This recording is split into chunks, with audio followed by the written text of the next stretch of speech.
Tonight we're going to talk about the Reformation. And we're going to just take a brief sweep through some of the historical events that took place, and then see where we stand today. And then as we go further into the lecture series, we'll be going more and more and more into exactly what has happened in the interim and where we are today and how did it happen. These are fascinating themes. I've titled this lecture, Let There Be Light, and of course it's the story of the Reformation, and particularly Luther. Now, Martin Luther was born in Eisleben, November 10, 1483, to Hans and Margarete Luther. Now, when you look at these portraits, what is the image that comes to mind? What are the thoughts and conjectures that flow through your sentiments when you look at this? What do you see? Yes, I hear hardship. Would you say extreme wealth is depicted over here? No, probably poverty. These people seem to have had a hard life. And they must have worked their fingers to the bones, and life took its toll on them.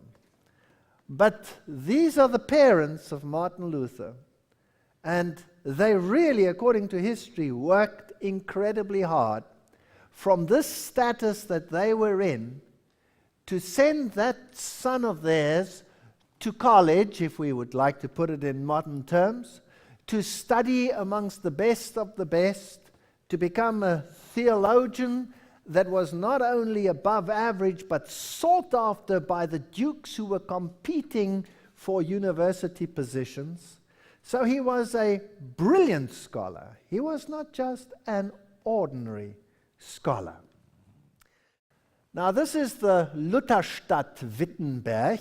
This is where he had his first position after graduating and becoming a doctor in theology. This is where he taught at the university and where he was also the minister, the priest of this particular church that we see here. And he took his mission very seriously. Well, inside this church, this is what it looks like. That's probably a replica of the pulpit that he would have preached from. And people flock here to get a touch of this history and to see what happened. Not much has changed in this town. Much of the great expansion took place, of course, in what was East Germany just a while ago. And these are the streets and the buildings, and they must look pretty similar to what they looked ago, hundreds of years ago. These buildings are very, very old. Here is the Wittenberg University, and you can see the dates there, 1502 to 1815. This is the university that was established to be a great theological center, and this is where Martin Luther was appointed as a young professor, and where he taught his students, and he was an expert in Greek and, of course, Latin of the day, and so he knew the foreign languages, the ancient languages. This is what the university looked like, even by modern standards. It's a pretty impressive place, and if you go in, it's impressive, it's large, and it was to be a prestige place of learning. Well, the Reformation really started with an incident, and this is just history, I'm just recapping it, when a man by the name of John Tetzel started selling indulgences for the papacy. Now, what had happened was the expansions in Rome and the great cost of restoring St. Peter's had put tremendous pressure on the coffers of the Roman See, and so they issued indulgences and appointed people to go and sell these to raise money for the rebuilding and the refurbishment of St. Peter's to its present-day glory. And this man, Tetzel, was notorious he was very concerned about selling these. And this is an original indulgence box. When you put the money into the box, then the saying went, when that money falls into the box, the souls will fly out of purgatory. And an indulgence is not something that forgives present sin, but buys reprieve from future punishment in purgatory, and can also buy reprieve for those who have already died. So the fear of death and the fear of the punishment is really the driving force behind an indulgence. And of course, if there could be monetary gain, then so much the better. When Luther visited Rome, the work of rebuilding St. Peter's had already begun. So Luther went to Rome. This is history. I'm quoting from the best, the most reputable historical sources, many of which are, as I have said before, been relegated to dust rooms. And here he went to Rome, and he expected this euphoria of religion. And what he saw really perturbed him. Julius II was Pope when Luther visited Rome, but in 1513, a year after Luther became doctor, Julius died. And he was succeeded by Leo X, who was very ambitious and wanted to really leave his stamp upon Rome. So vast were Leo's schemes for the rebuilding of Rome that they quickly drained his treasury. And the Pope had recourse to the sale of indulgences. And this is when he commissioned the various territories to be a partner in this venture, because that's how you make money. So you get the government to take a cut of the indulgence, you get the salesman to get a cut of the revenue, and the rest goes to Rome. That is an incentive. That's just sound business practice. So the commissioner for Germany was the Archbishop Albert of Mayence and Magdeburg, and this included the area where Martin Luther worked, Wittenberg, and he struck this bargain with Rome under which there was this exchange of money. And then the sub-commissioners, the most prominent and not the least blasphemous, says this source, this comes from the story of Protestantism, was John Tetzel, a Dominican monk who seemed to have combined the voice of a town crier with the unscrupulous blandishments of a cheapjack. From town to town through Germany, Tetzel proceeded with his retinue at the head of the procession. The Pope's bull issuing the indulgences was carried in a casket on a velvet cushion, and the Dominican bore a great red cross from which were suspended the arms of Leo X, and behind him were the mules which carried the bales of indulgences. I would like to read to you quite a few of these citations today, because the way in which these people described it is really fascinating. You know, when you think of the Middle Ages, you always think of these primitive, backward people. You know, they didn't use knives and forks. They sort of, how do the movies depict them? You know, there's always these big chunks of meat, and they go, rah, rah, rah, rah, and you have this image of these barbarians. And by the way, the name barbarian today actually means someone who is uncultured, who's a barbarian. But that's not where the name originally came from. The name actually came from the Greeks, who didn't understand the language of the barbarians, which was a mixture of dialects and German. And what they heard when these people were speaking, instead of a language, was they were saying bar, bar, bar, bar, bar, bar, bar, bar, bar, bar. And so the Greeks started calling them barbarians. And that's where the name came from. And today, of course, that name has a totally different meaning. That's just a little bit of interesting history. So from town to town, through Germany, Tetzel proceeded with his retinue. At the head of the procession, the Pope's bull, issuing the indulgences, was carried on a casket of velvet. And here we go. All these mules carrying them. And the keys, one was in the hand of Tetzel, the other one was in the hand of the bankers, and the third was in the hand of the civil authority. Isn't that nice? So you had the government, You had the agents, you had the bankers, you had the final benefactor or the final recipient, Rome, all involved. And he would go through the town crying, "Indulgences," he urged, "are the most precious and most noble of God's gifts. Come," he shouted, "and I will give you letters all properly sealed, by which even the sins which you intend to commit may be pardoned." So this was the nature of the indulgence. Martin Luther, of course, his parishioners, heard these things, and so he was riled. Tetzel proclaimed that, as Pope Boniface VIII had done 2 centuries earlier, that an indulgence could be secured by the living for the benefit of the dead. "Priest, noble, merchant, wife, youth, maiden, do you not hear your parents and your other friends who are dead, and who cry from the bottom of the abyss, 'We are suffering horrible torments'?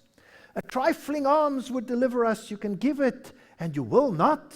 At the very instant that the money rattles at the bottom of the chest, the soul escapes from purgatory and flies ransomed to heaven." And then Tetzel would say, "I incorporate thee afresh in the communion of the saints, and I reinstate thee in the innocence and purity which thou wast at the hour of thy baptism, so that the hour of thy death, the gate through which is the entrance to the place of torment and punishment, shall be closed against thee, and that which leads to the paradise of joy shall be opened." So here was this town crier speaking these things, and he had signed it with his own hand. Now here's an interesting historic story. This is history, this is not conjecture. And I'd like to read to you what John Dowling relates regarding Tetzel. One incident in his life which I thought really needs inclusion because people don't know these things. A gentleman of Saxony had heard Tetzel at Leipzig and was much shocked by his impostures. He went to the monk and inquired if he was authorized to pardon sins of intention, which the monk, of course, had just previously said, or such as the applicant intended to commit. "Assuredly," answered Tetzel, "I have full power from the Pope to do so." "Well," returned the gentleman, "I want to take some slight revenge on one of my enemies without attempting his life. I will pay you 10 crowns if you will give me a letter of indulgence that shall bear me harmless." Tetzel made some scruples. They struck their bargain for 30 crowns. And shortly after, the monk set out from Leipzig. What happened then? Well, the gentleman, attended by his servants, laid wait for him in the wood between Jatterbach and Treben, fell upon him, gave him a beating, and carried off the rich chest of indulgence money. Here was a problem. Tetzel clamored against the act of violence and brought an action before the judges, but the gentleman showed the letter signed by Tetzel himself, which exempted him before the hand from all responsibility. And Duke George, who at first had been much irritated at this action, upon seeing this writing, ordered that the accused should be acquitted. So sometimes it backfires, right? I thought this little tidbit needs to be included. History of Romanism, page 445, written in 1870. Interesting stuff when you start digging. Well, as this quote tells us, Tetzel was afterwards found to have been guilty. He was embezzling money. And the citizens who had pleaded Tetzel's indulgence as sufficient explanation of their sins, which they admitted in the confessional, they came to Luther and they said, I did this, and the other, but I'm okay, Jack, because look what I've got. I've freed myself from this guilt. And Martin Luther exploded, and the fat was in the fire. This comes straight from the source books of history. His next step was to write a letter of respectful protest to the Archbishop Albert of Mayence and Magdeburg, and I'll quote to you. Martin Luther writes, "The righteous shall scarcely be saved," he writes. "So narrow is the way which leads to life.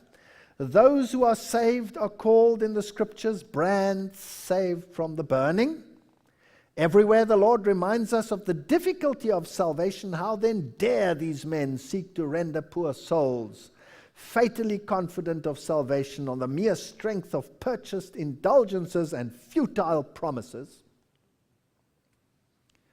And then Martin Luther, on All Saints' Day, November the 1st, 1517, after preaching on this issue, when the service was over, he passed through the crowd, October 31st, 1517, and he nailed his 95 Theses to the door of the church at Wittenberg. Now that most people know in the world what happened. It's interesting, he didn't criticize Rome at all. None of the doctrines of Rome were at stake here at this stage of the Reformation. Only the question of indulgences. These 95 Theses dealt with the question of indulgence and indulgence alone. This is the famous historical portrait of Martin Luther nailing his thesis to the Wittenberg door. But there are parts of history which have been forgotten and which need to be repeated. When you go to this church today, you will find a replica on the door. Inside there is another replica, as we can see there on the right. Over here, there is another one. And inside there is another one. So you can read them. They all deal with indulgence. They are, well, let's say, a clever counterattack on what has been happening. But the plot thickens. Martin Luther as monk would not have been able to do this alone, so God raised up someone else, someone of political stature. And this was the famous Duke Frederick. And he was called the great-hearted one, the merciful one.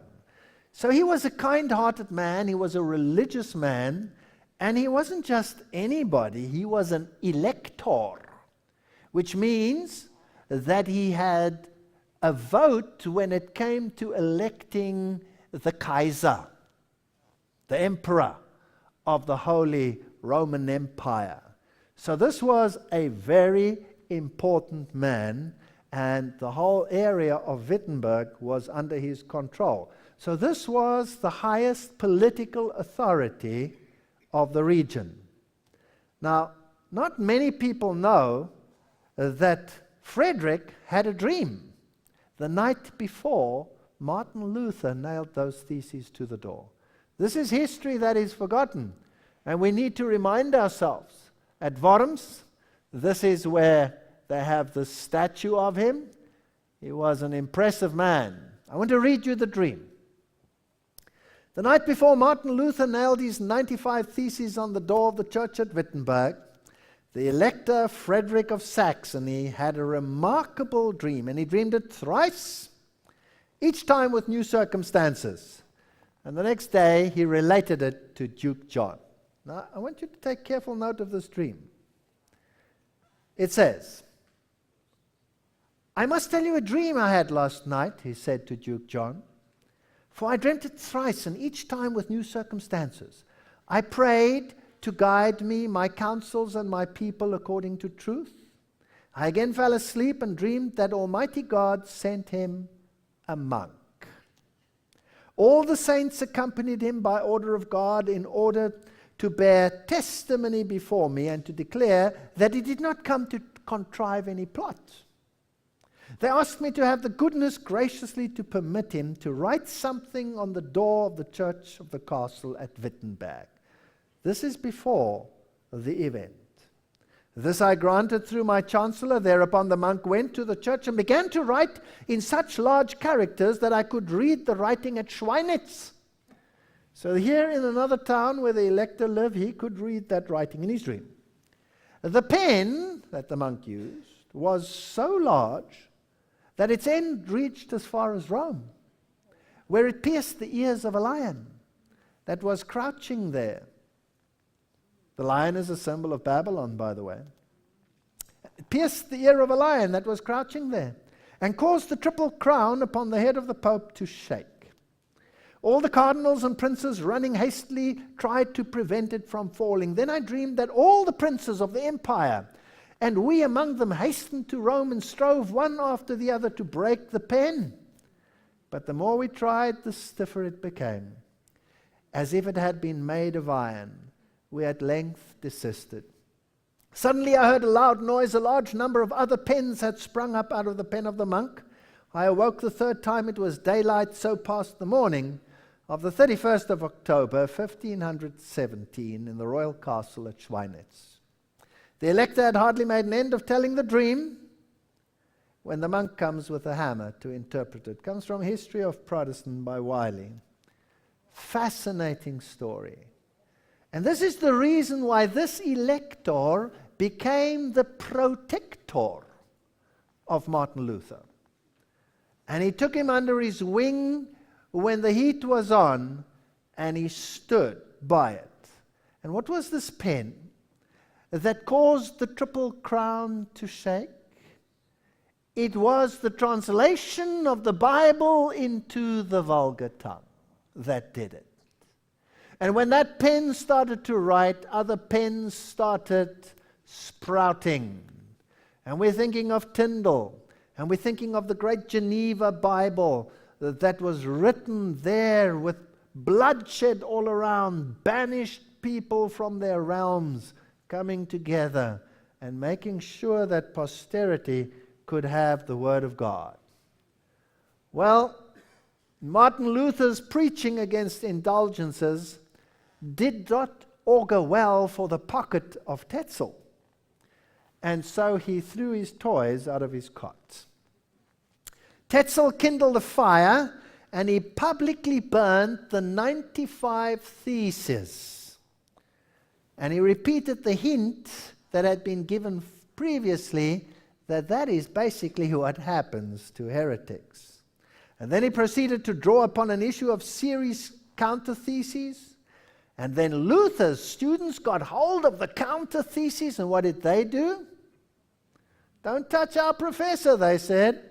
They burnt them. So here there were fires. They were burning the theses, they were burning the counter-theses, and the fat was in the fire. Another and more influential Dominican, history tells us, came to the aid of Tetzel. His name was Sylvester Masolini.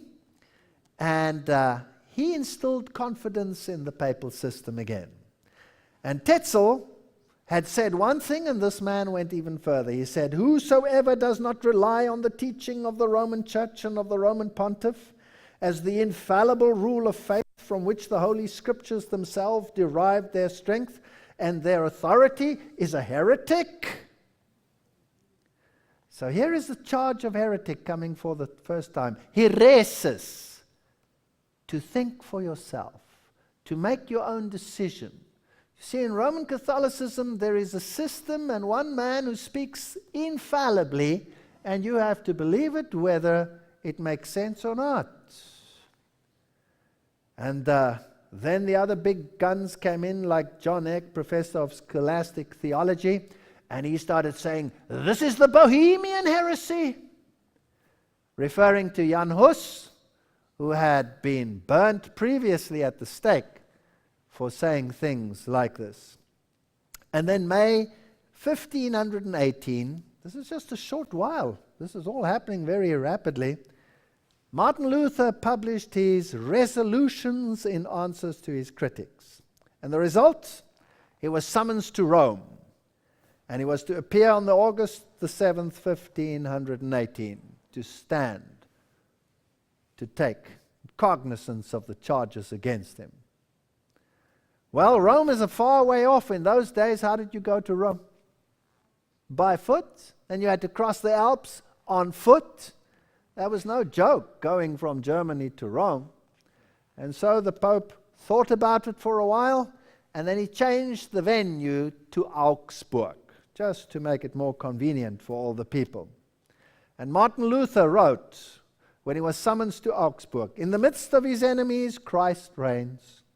May Christ live, may Luther die, may the God of my salvation be exalted." He decided to take his stand with God. This Protestant Reformation writer writes, Augsburg had been fixed upon as the place of trial. And the reformer set out on foot to perform the journey, thither serious fears were entertained in his behalf. Threats had been made openly that he would be waylaid and murdered on the way, and his friends begged him not to venture. They even entreated him to leave Wittenberg for a time and find safety with those who would gladly protect him. But he would not leave the position where God had placed him. He must continue faithfully to maintain the truth, notwithstanding the storms that were beating upon him. His language was, I am like Jeremiah, a man of strife and contention, but the more they increase their threatenings, the more they multiply my joy. They have already torn to pieces my honor and my good name. All I have left is my wretched body. Let them have it. They will then shorten my life by a few hours, but as to my soul, they shall not have that. He who resolves to bear the word of Christ to the word must expect death at every hour. Tough guy, this Martin Luther. Now, if we jump from his time to the present time, the issue was what? Indulgences. Thursday, 6 December 2007. Wow, that's less than a year ago. Pope approves Lourdes indulgences. Pope Benedict placed great importance on indulgences. Pope Benedict XVI has authorized special indulgences to mark the 150th anniversary of the Virgin Mary's reputed appearance at Lourdes. Wow, fascinating. It goes on, the Pontiff also said, believers who prayed at places of worship dedicated to Our Lady of Lourdes from 2 to 11 February next year, this is this year. I'm sorry I'm a bit late to give you this information. Had I come a few months earlier, you would have qualified. Or who were unable to make the journey would also be able to receive indulgences. And the decree was signed by U.S. Cardinal J. Francis Stafford, who is head of the Apostolic Penitentiary at the Vatican Court dealing with indulgences and matters of consciences. And then it tells a little bit of the history. You know, it's almost as if this modern papacy is saying, what was the issue of the Reformation? Here, in your face. The largest indulgence in the history of the Roman Catholic Church. A universal indulgence. You don't even have to go to the place. Just think of it before those dates, and you will have an indulgence. And the Protestant world is stumm. Not a word. Let's go back to history. Luther's first meeting with Cardinal Cajetan, October the 11th, the day after he received the emperor's safe conduct. This is fascinating history. You see, Johann Hus had also received safe conduct, and there the emperor sat when they came together at Constance, and the papal prelate condemned Hus, and the emperor had given him free passage, guaranteed, and the papal prelate looked at the emperor and he said, Johann Hus, you will be sentenced to death. And what did the emperor do? He blushed. And he didn't say a word. That was the power of the papacy. And here was another emperor. And he gave free passage to Martin Luther. And it's interesting because he said, I do not want to blush like my predecessor. And so even though it had already been signed and sealed that Martin Luther should be sentenced to death, he got away with it, and his death was postponed. The cardinal pointed out two of his propositions as erroneous at this council. In one, he had denied that the sacrament had any efficacy unless a man had faith. In another, he had denied that the merit of Christ formed part of the treasure from which the Pope granted indulgences to the faithful. 4 days later, October the 20th, Martin Luther escapes from Augsburg. At Augsburg, writes this historian in the story of Protestantism, Luther left behind an appeal to Rome. And I like his appeal. He writes, I appeal from the Most Holy Father, the Pope ill-informed, to the Most Holy Father, the Pope Leo X, by the grace of God, to be better informed. Nice how he puts it in. Luther learned for the first time that they actually had the papal brief in their hand to arrest him and sentence him to death. Wow. So this is again the same thing that they did to Johann Hus. On the receipt of the legate's report in Rome, the Pope proceeded to issue on November the 9th a new decretal on the subject of indulgences, and this is the decretal. All those who have acquired indulgences, whether alive or dead, are released from so much temporal punishment for their actual sins as the equivalent of the acquired indulgence. This doctrine is to be held and preached by all under penalty of excommunication, from which only the Pope can absolve, save at the point of death. This is a papal decree, never been rescinded, which means the richer you are, the greater your indulgence, because you can afford a bigger indulgence, and the bigger your indulgence, the better for you. So this is salvation by wallet. There is no such thing as salvation by wallet. Martin Luther claimed there's only salvation by grace. The effect upon Luther was twofold. We find him writing at about this time to his friend Wenceslaus Link at Nuremberg, and he writes, the conviction is daily growing upon me that the Pope is Antichrist.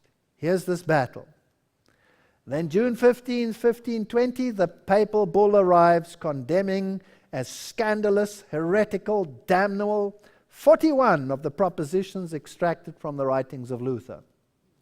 And Luther writes his famous work, the Babylonish Captivity of the Church. The Church is in Babylonian captivity. The Church is recapitulating the history of ancient Israel. A beautiful typological insight.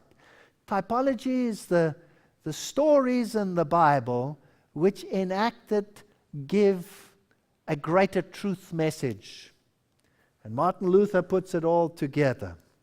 And he declares that without faith in God's promise, the sacrament is dead. It is a casket without a jewel, a scabbard without a sword.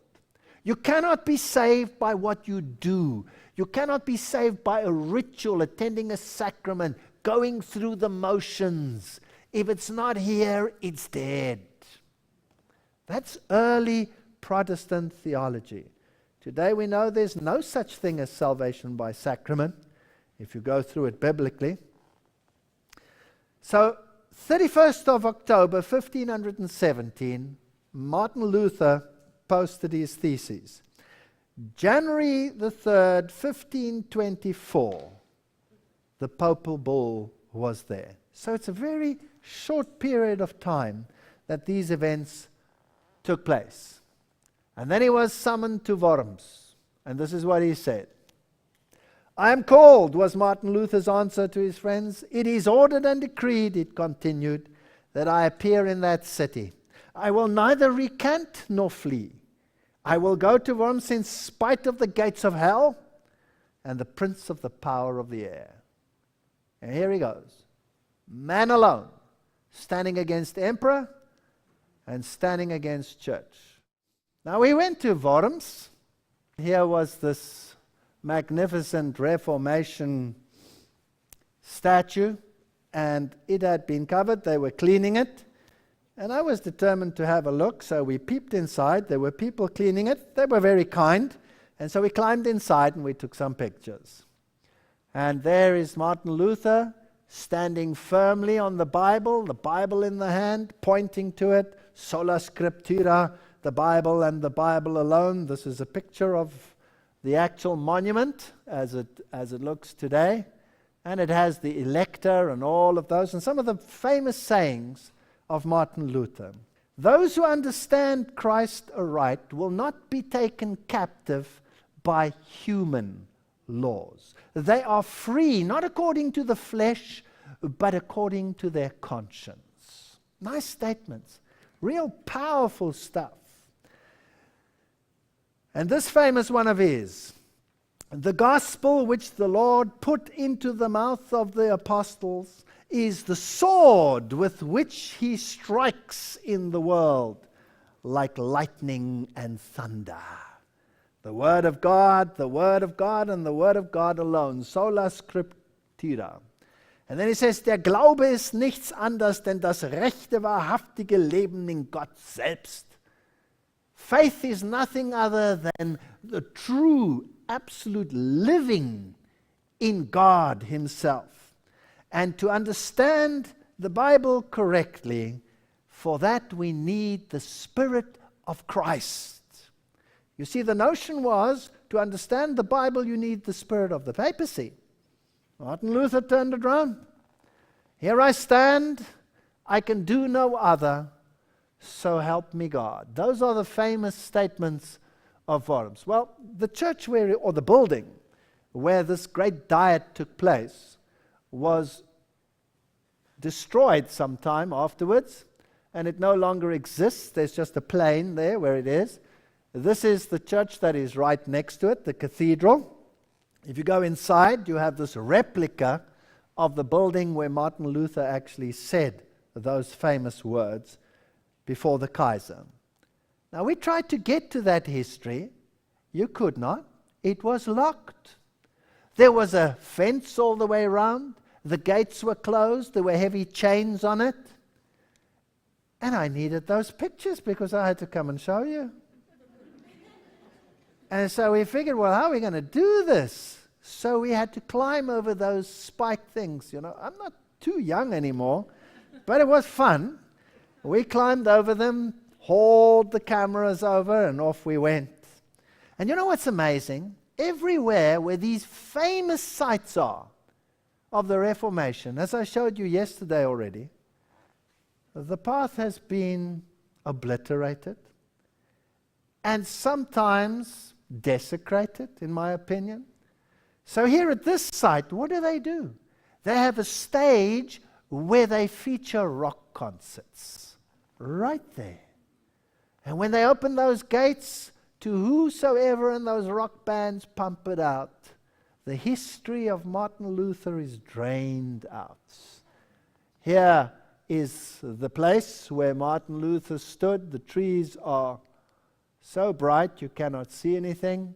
So we had to make a shadow in order to be able to even read what it says there. This is the Aula. This is the great hall where he stood. And hier stand vor Kaiser und Reich Martin Luther 1521.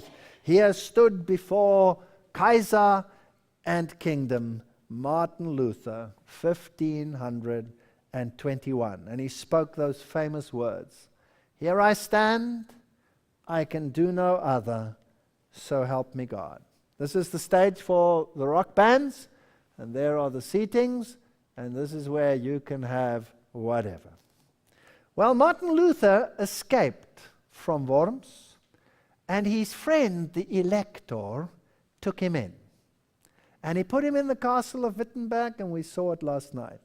And there the greatest work for the centuries to follow was produced. That which makes it possible for us to know what God really said. And there, as he contemplated his life, having been this faithful monk of the church, never wanting to divide it, here he absorbed the truth of the New Testament. And he saw that all the apostles had been married, and that none of these structures within the church really were biblical. And he thought about what he'd seen and what he'd experienced, and he wrote his famous works. And he wrote his famous document, De Notas Monasticis, which is his work against monasticism, the whole systems of monks and nuns, and he spoke about the excesses and the dangers and the unbiblical nature of these excesses. And the people started coming out. The monks left the monasteries, the nuns separated themselves, they embraced Protestantism, and the whole of the face of Christianity was changed. Martin Luther is responsible for this act. He himself said, I won't marry because my life is in danger, and what have I got to offer? But there was a persistent lady. You know, these ladies can be so persistent. And she would not let go. And there she is, Katharina von Bora, herself having been a nun. And she and Martin Luther were married. And they had 6 children. And there are some fascinating stories. You know, never underestimate a good woman. Martin Luther often became depressed. And yes, there were times when he found solace in a drink or two, which the modern day critics love to make a big deal of. And this man who stood for righteousness and did so many things and spoke so many things was discouraged at times, yes. At one stage in his life, he wouldn't even move anymore. And Katharina woke up one morning, she got dressed, and she got dressed in pitch black, with a black veil and a black dress and everything pitch black. And she never said a word, just walked around Martin Luther, did whatever she did, you know, made food, whatever. And day after day after day, she got up and wore pitch black. Until finally Martin Luther couldn't take it anymore. He says, "What's up with you? What's this black dress you're wearing all the time?" And she said, "I am in mourning." And he said, "In mourning? Who are you mourning for?" She says, "I'm mourning for God. He's dead. He died." And Martin Luther looked at her and he said, "God is not dead." She says, "You certainly act like he's dead." Then in the Wartburg, he starts translating the New Testament. And in May 1522, the printer Melchior Lotter begins the work of this 444-page volume. And now listen to this interesting story. The edition was quickly sold out and followed immediately by a further revised edition containing 21 illustrations on the Revelation of John, based on 15 woodcuts of the Apocalypse of Dürer. And we looked at some of those last night. This is Luther's report to Spalatin. On December 10, 1520, 9 o'clock in the morning, all the following papal books were burnt at Wittenberg. These people went to fires, it seems. At the eastern gate near the Holy Cross, the canon law, wow, he burnt the canon law. The most recent bull of Leo X, the Summa Angelica by X. Christosus, all of these books, they burnt them, so that the papal arsonist will notice that it does not take too much effort to burn books they cannot even refute, referring to his books. And then his famous statement, "I cannot and I do not want to recant. So help me God." And then Martin Luther's other famous statement, "The time for silence is gone. The time to speak has come." That was 400 years ago. I wonder where we stand today. And then let us read what else he said, lest we start climbing on the barricades. "Let the minds clash, but the fists keep down." That's good advice. Let the minds clash, but the fists keep down. Our weapons are not swords of steel. Our weapons are swords of the word. In 1518, the Inquisitor Sylvester Prieras demanded full obedience to the Pope. Luther's reply, that the church has only one head, Jesus Christ. By the end of 1520, he was convinced that the Pope was Antichrist. And from 1533, the Emperor and the Pope negotiated a council that would resolve the dispute over faiths. And Luther demanded a free council which acknowledged only the Bible. And then in 1544, he rebutted papal claims. Now, all wasn't well between all the reformers. Martin Luther had a problem with Rome. He also had a problem with the reformers. Here's one of the stones. "Gottes Wort und Luthers Schrift ist des Papst und Calvini Gift." Which means God's word and the writings of Luther are poison to the Pope and to Calvin. So he had some theological disputes. He writes in answer to one of the Pope's addresses, he says, Rome has cut herself off from the universal church.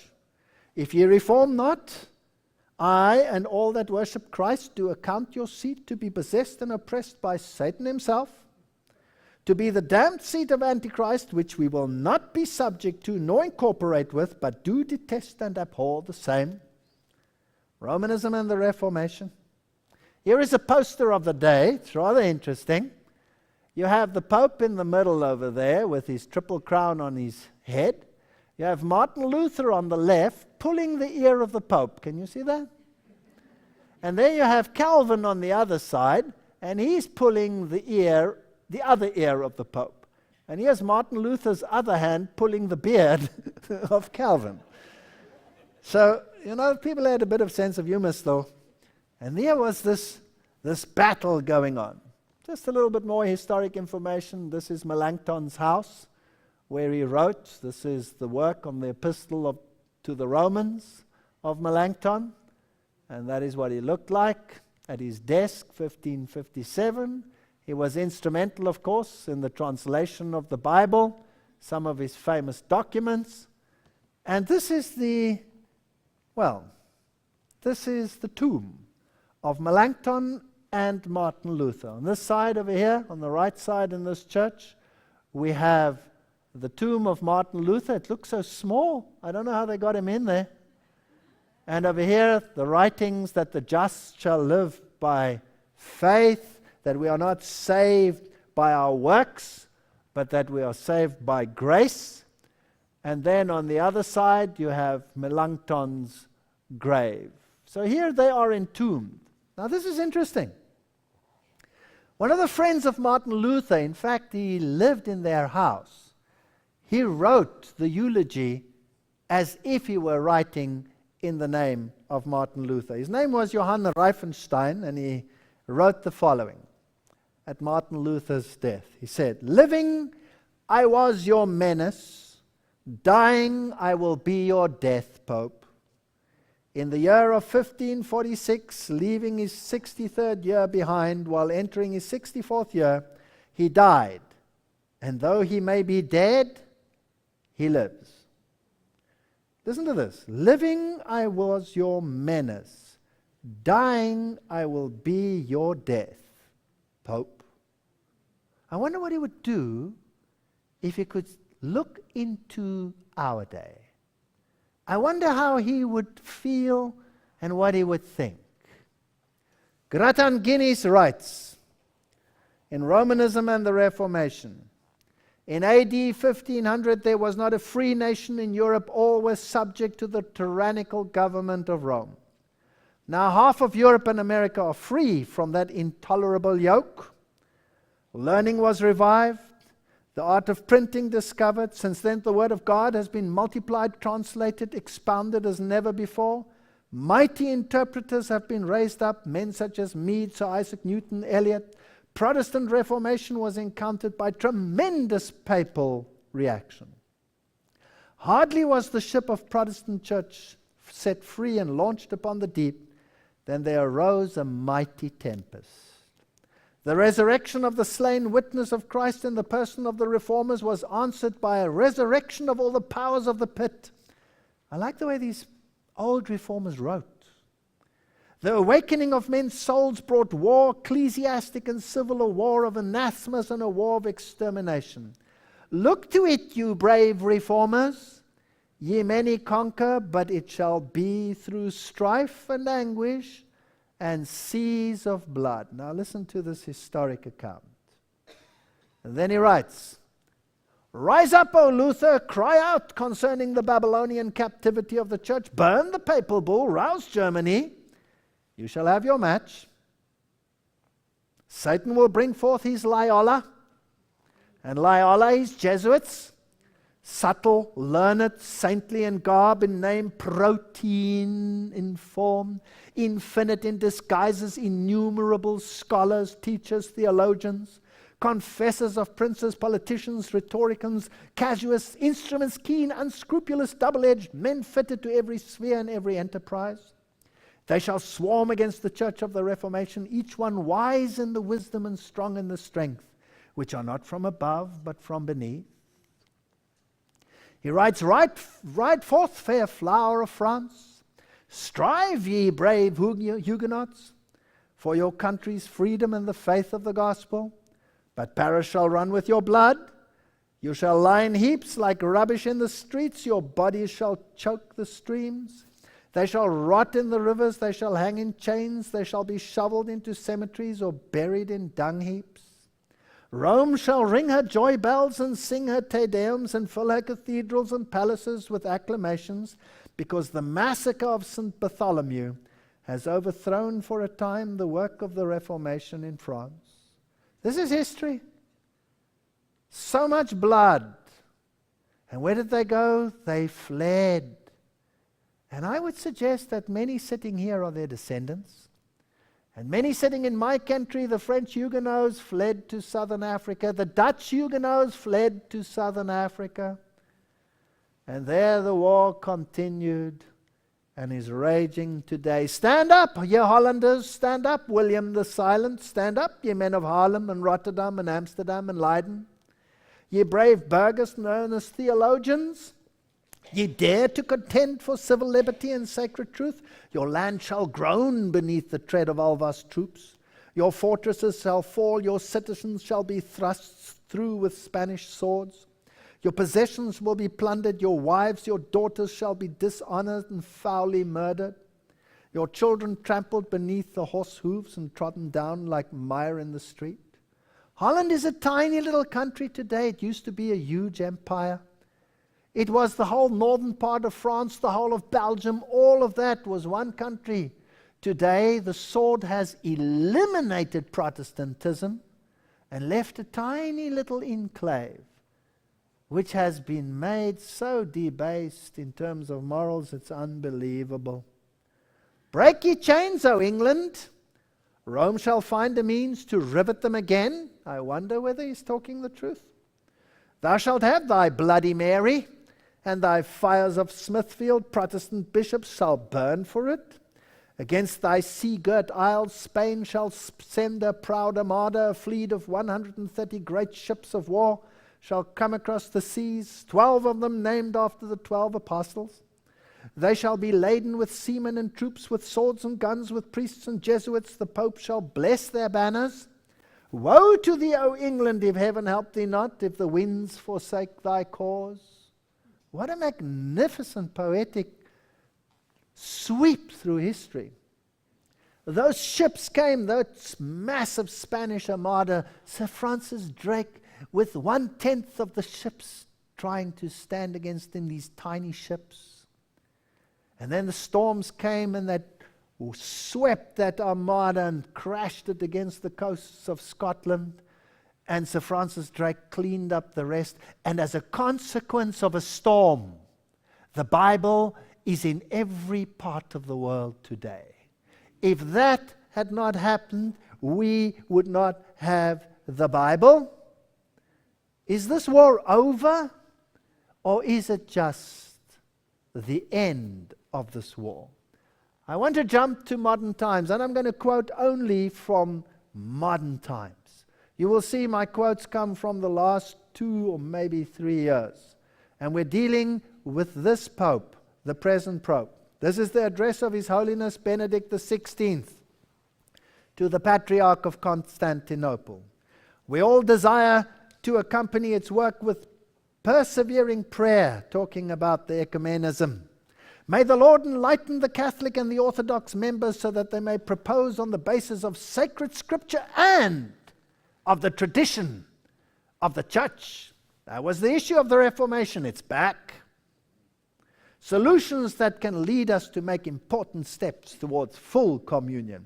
I am very pleased to hear that the ecumenical patriarch and Patriarch Bartholomew I himself are following the work of this commission with similar sentiments. The Reformation is over. Here is his address in 2006 to the brothers of the Society of Jesus, to the Jesuits, who were raised up to destroy the Reformation. And Pope Benedict says to them, your visit today gives me the opportunity to thank the Lord with you for having granted your society the gift of men of extraordinary holiness and exceptional apostolic zeal, such as St. Ignatius of Loyola and St. Francis Xavier. These are the men who raised up the Inquisition. These are the men that had millions murdered because they dared to believe what the Bible said. Sir Francis Xavier went to India. What did he find there? Christians. Sabbath-keeping Christians nonetheless. And what did he say? What is this heresy that I find here? Where did this come from? And he ordered the Inquisition in Goa, and they massacred them. They wiped them out. These are the saints that the Pope is referring to. And he says, you are the fathers for you. They are the fathers and the founders. It is therefore appropriate that in this centenary year you commemorate them with a gratitude and look to them as enlightened and reliable guides on your spiritual journey and your apostolic activities. Thus he left his followers a precious spiritual legacy that must not be lost or forgotten. Precisely because he was a man of God, Saint Ignatius was a faithful servant of the Church, in which he saw and venerated the bride of the Lord and the mother of Christians, and the special vow of obedience to the Pope, which he himself described as our first and principal foundation. What is the foundation upon which no man can build, according to the Bible? No other foundation save Christ Jesus. Here we have moved to a new foundation, thanks to the counter-reformation of the Jesuits. That which the Reformation disputed is back. This ecclesiastical characteristic, so specific to the society of Jesus, lives on in you and your apostolic activities, dear Jesuits, so that you may faithfully meet the urgent needs of the Church today. Here is his report, December 2007. All of these come straight from the Vatican itself. Pope calls Christian division a scandal. The Reformation divided us. We have to come together. The Christian Post reports that Pope Benedict called divisions amongst Christians a scandal to the world at the joint ceremony Thursday with the spiritual leader of the Orthodox Christian Church. They split 1,000 years ago. Protestantism split 400 years ago. We are going to get together. There's going to be one religious leader. And so the Orthodox question is a thing of the past. Renew Europe's awareness of the Christian roots, traditions, and values, giving them new vitality. So the vitality of Protestantism has been eradicated. Now we need a tradition. Benedict and Bartholomew together stressed the need to preserve Christian roots in the European culture while remaining open to other religions and their cultural contributions. Did they take hands? They certainly did. They held their hands aloft, and the old axe has been buried. Perhaps they would even one day kiss each other. Oh, they already did. We are living in very interesting times. If you have tolerance for these things, then you can embrace every error. Vatican says Potter's magic is okay. It's okay to mingle a little witchcraft with your religion, to come to church dressed as Harry Potter and cast your spells. Who cares? As long as he is primate. And the theology, has it changed? No. Here is the letter from the Theosophical Society. And this letter was written 120 years ago to the Archbishop of Canterbury. An open letter. The Theosophical Society worships who? Lucifer.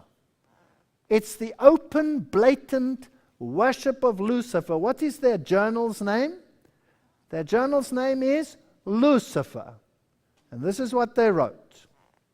Lucifer to the Archbishop of Canterbury, 120 years ago. My Lord Primate of all England, we make use of an open letter to your grace as a vehicle to convey to you and through you to the clergy, to their flocks, and to Christians generally who regard us as the enemies of Christ, a brief statement of the position which Theosophy occupies in regard to Christianity. As we believe that the time for making that statement has arrived, your grace is no doubt aware that Theosophy is not a religion, but a philosophy, at once a religion and scientific, and that the chief work so far of the Theosophical Society has been to revive in each religion its own animating spirit by encouraging and helping inquiry into the true significance of its doctrines and observances. Theosophists know that the deeper one penetrates into the meanings of the dogmas and ceremonies of religions, of all religions, the greater becomes their apparent underlying similarity. 120 years ago, until finally a perception of their fundamental unity is reached. This common ground is no other than Theosophy, the secret doctrine of all ages, which diluted and disguised to suit the capacity of the multitude. I'm sorry that we're all so uninformed and pathetic, but nevertheless, and the requirements of the time has formed the living kernel of all religions. Time to join all the religions under Theosophy, under the reign of Lucifer. This Blavatsky's letter, Lucifer, Volume 1, Number 4, December 1887. Pages 242 to 251. Christian News, Dutch Reformed Church, that's Presbyterianism. The Dutch Reformed Church is to check whether Satan exists. How nice. And to accept gay pastors with conditions. Fascinating. So the church today has to find out whether Satan exists. Can't you just read in the Bible and see that he tempted the Lord himself? Yes or no? Where have we come to? This is a prominent theologian. His name, Professor Wolmarans. And these are the people that train the theologists of today, the pastors of the world. And who's he talking to? He's talking to the Theosophical Society. I'm very glad that the Theosophical Society shares some of these insights. And in a certain sense, we are reinventing the wheel. But this is wonderful, that something globally is happening right now, which we don't understand, but it's happening. Some of the ideas, that we are mentioning right now already appeared in the Gnostics, which was a Christian sect of the first and second centuries, And a lot of people criticizing us, they're saying, we're just saying what already has been said and already been argued and already been shown to be heretic. We're just saying it again. So what? We finally come full circle. Theosophy, what you said, we embrace it today. We've come full circle. So what? It's fine. My own experience, if I may share a little bit. I come from a family that had deep occultic connections. And I wanted to get hold of a statement. I'm a bit of a naughty fellow. And so I wanted to get hold of a statement that you can only get from an inner circle. And my wife, having been the daughter of a very, very high, prominent occultist, who is now dead, and I have great respect for my father-in-law, we used his name to knock on the door of his previous occult connections to ask them whether we could get hold of a book from them. But when they heard who we were, and who my wife was in particular, they were so excited they invited us in. We nearly had a heart attack, but nevertheless. What is fascinating is what I discovered there, that these writings of Theosophy and of Blavatsky form the bulwark of what is being taught in theological seminaries of note in the world. This is frightening. And then you have it confirmed by those very theologians who are supposed to teach people the gospel. The Vatican repeats other Christian denominations are not true churches.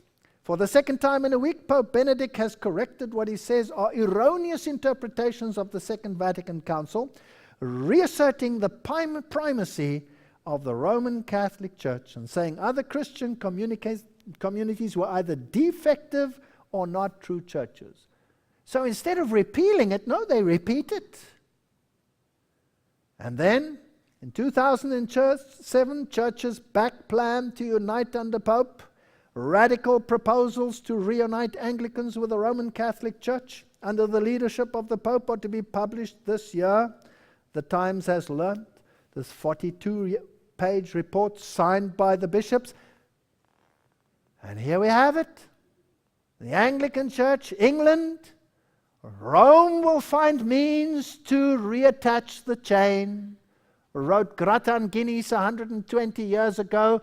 Here, Rowan Williams, the head of the Anglican Church, the Archbishop of Canterbury, bows down in subservience to the ring of the Pope. The Reformation is dead. Rome makes no secret of her object. It is to reunite England to Latin Christendom by re-establishing this papal supremacy here. If England is ever to be reunited, Christian to Christendom, says Cardinal Manning, that was over 100 years ago, it is by submission to the living authority of the Vicar of Jesus Christ. The first step of its return must be obedience to his voice, as rebellion against his authority was the first step of its departure. Well, it's done deal. It's over. And the Lutherans, they won't recapitulate, will you? Will they? No, they have apologized for Martin Luther. And here we have the leaders of the Lutheran World Federation and their president meeting the Pope. Do you know what? The bigger the cross, the smaller the faith.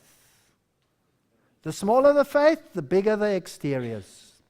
Here they are, dressed in the right colors, mind you, black as opposed to the white of the Pope. If ever I am called to the Pope, I will wear pink.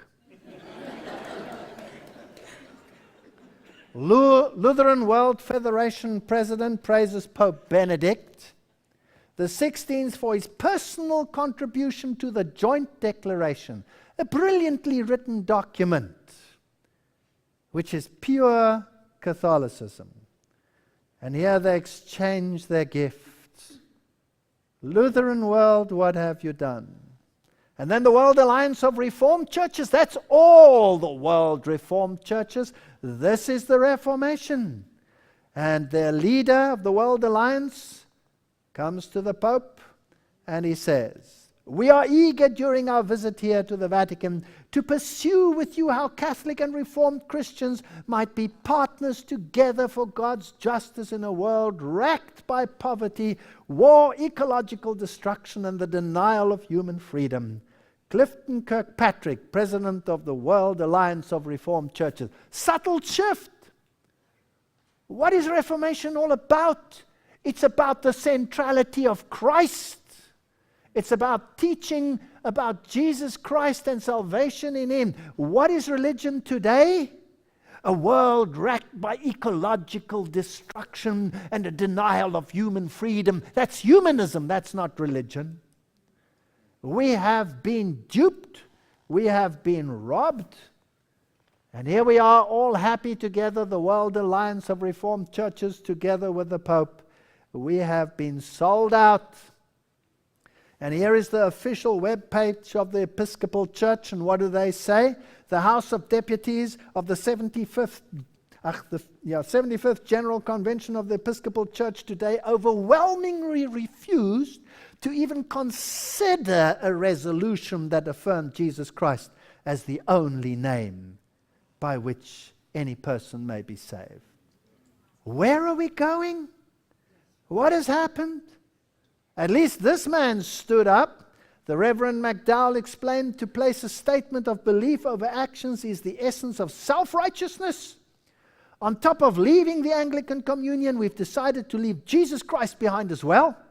This clearly shows that we are of a mind that does not affirm Jesus Christ as Lord and Savior.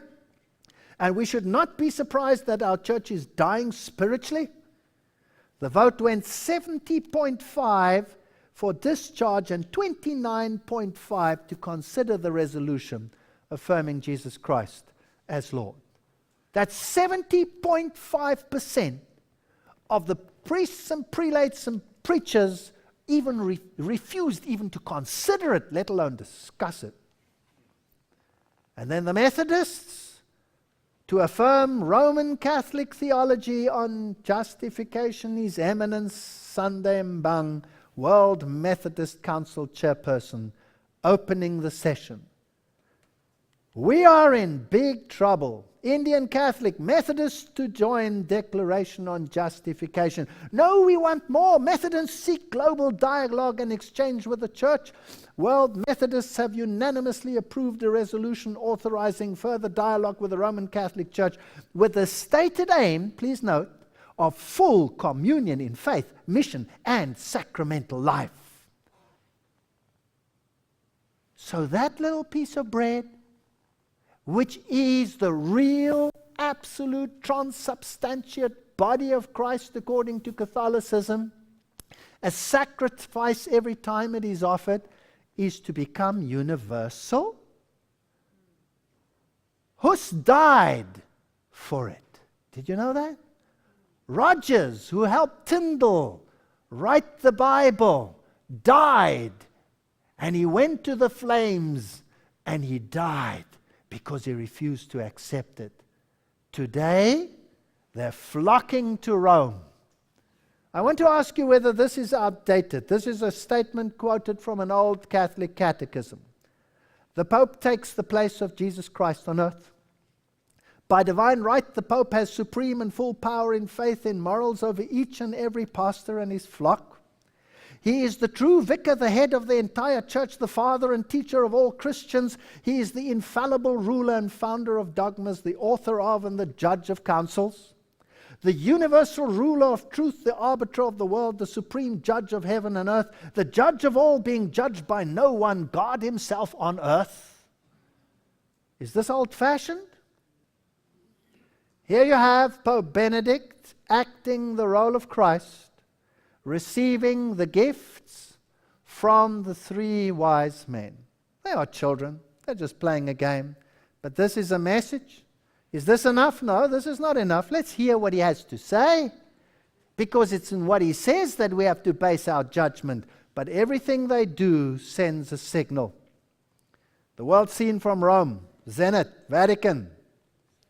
The Holy Father explained this on Wednesday when he spoke about the first centenary Pope, who says that the Pope was primate of all the churches. And he refers to St. Clement's letter and he says, the clear distinction between the lay people and the hierarchy does not mean in any way a contraposition, but only the organic connection of a body of an organism with different functions. Sounds so nice. What is he saying? He's saying, here are the ecclesia. They are interposed in juxtaposition between mankind and God. You can't go to God if you don't go through the ecclesia, if you don't go through the church. The Bible knows nothing about that.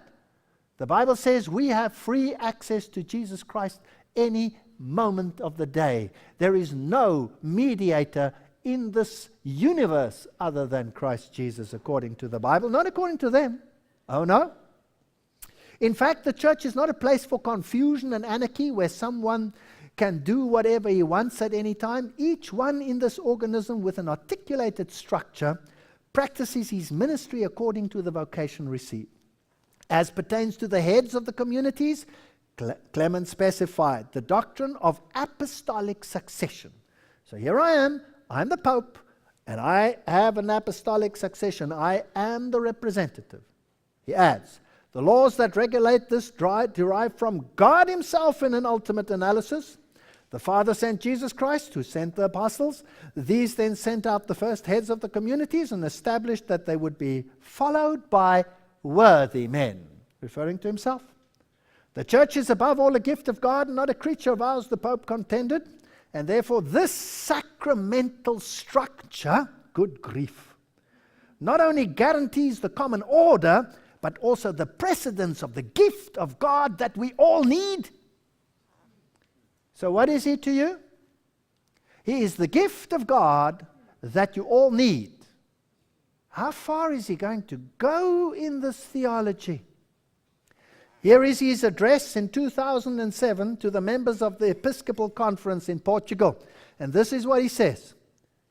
It is a great joy for me to receive you today in the house of Peter, who by the grace of God are solid pillars of that bridge which you are called to be and to create between humanity and its supreme destiny, the most holy Trinity. Wow! Here we have it. The same old battle all over again. You are saved by the ecclesia. You cannot come to God if you do not go through the priest. They are the bridge. He continues and he says, it is no longer I who live, but Christ who lives in me. Quoting Galatians 2:20. A concrete sign of this incarnation is the pouring out of Christ's life, which flows forth from me into the lives of others. This is because I cannot possess Christ just for myself. I can belong to him only in union with all those who have become, or who will become his own. We become one body completely joined in single existence. This body of Christ that embraces the humanity of all times and places is the church. So how are you saved? You are saved by the Pope. It is Christ's grace that flows through him to the clergy, who are the bridge whereby you have access to God. No. The Bible says we have one mediator between man and God, not clergy and God, man and God, the man Christ Jesus. Don't put Jesus down. No turning back on the ecumenical journey, says the Pope. Pope meets the General Secretary now of the World Council of Churches. And during the summit he said, no turning back. And all these churches comprise 561 million people who have to go back and accept the papal primacy that Luther and all the reformers and so many of them fought and died for. The road between Rome and Geneva has not always been smooth, but it is. Read that one word. We don't have to read the whole quote from the World Council of Churches. That one word says, it is what? Irreversible. It's over. That means the Pope is saying that the Reformation is dead. They've killed it. It's over.